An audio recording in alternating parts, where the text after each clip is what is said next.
Buenas noches, soy Gustavo Parra, estudiante de la carrera de Psicología, estudiante de la UNI. Saludo, doctora Maciel Tobar. Aquí estoy para exponer la exposición de la Venezuela rentista. Eh, para iniciar, por supuesto, hablamos de tres grandes polos que se dan en la Venezuela rentista.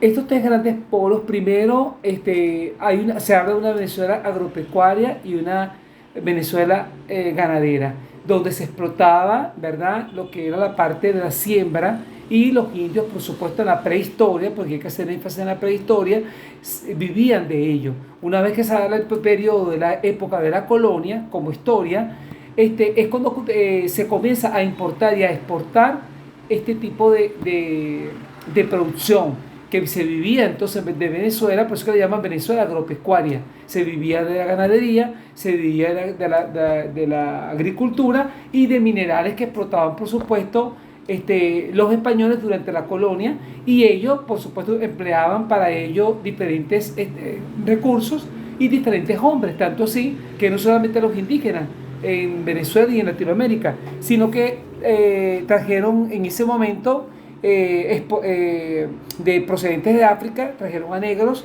para que ayudaran en esta población, en esta explotación. Hablar de la Venezuela agropecuaria es el primer momento, por ello es que yo lo ubico como el color verde porque representaba la siembra, el verdor de ese entonces y de lo que vivía Venezuela, lo que se mantenía en la parte económica y se manejaba la política. Y una de las grandes casas, la Casa Guipuzcoana, ubicada en Vargas, actualmente llamado Estado La Guaira. Ahí, por supuesto, era todo el comercio que se daba con España y con diferentes países del mundo. Y en ese intercambio, por supuesto, quienes recibían el mayor suma de dinero o ganancia eran los países extranjeros, entre ellos España, que fue el que nos descubre como continente, y de ahí es donde se comienza todo un proceso de colonización. Del mismo modo, siguiendo mi exposición, en ese momento, para ese momento, era muy relevante la presencia del indígena, la presencia de la costumbre y la presencia de los rituales que se practicaban para ese entonces. Para efectos de esta exposición, como es la parte económica la que resalta y la que hacemos énfasis, por ello es que yo apunto a lo que es la agricultura y a lo que es la ganadería. Pero posteriormente a ello es cuando se descubre el petróleo, y es cuando dentro de los periodos de los gobiernos de Angarita, el gobierno de Castro, el gobierno de Gómez, el gobierno de Betancourt, el gobierno de Carlos Andrés, se da todo un proceso de explotación del petróleo, porque era lo que se comienza a producir, y es cuando ya esos conucos que habían o grandes extensiones de tierra se descuidan en un porcentaje muy importante y se le da un peso relevante al petróleo, a la explotación del petróleo.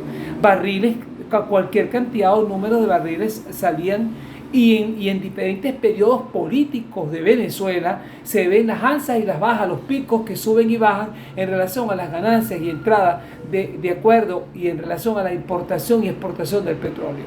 Y las relaciones, por supuesto, ahí tenemos la presencia de la OPEP, Organización de Países Exportadores de Petróleo, donde Venezuela ocupa un lugar sumamente importante, y donde lo represento en negro por ello, porque es la explotación del petróleo. La Venezuela rentista, inclusive de las lecturas que van a dar la profesora, se evidencia como Arturo Urapietri, dentro de lo que es la Venezuela rentista, y haciendo un análisis crítico de la situación, él dice que hay que sembrar el petróleo, pero cuando dice hay que sembrar el petróleo, según el autor que envía la profesora Maciel, es que el dinero que se produce del petróleo hay que de alguna manera emplearlo en recursos que ayuden a que Venezuela avance económicamente.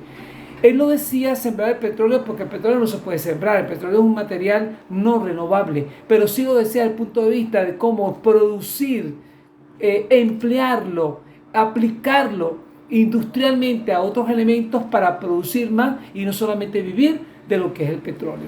Arturo Urapietri aporta esto un escrito muy importante, y es donde decía el valor negro del petróleo, el precio.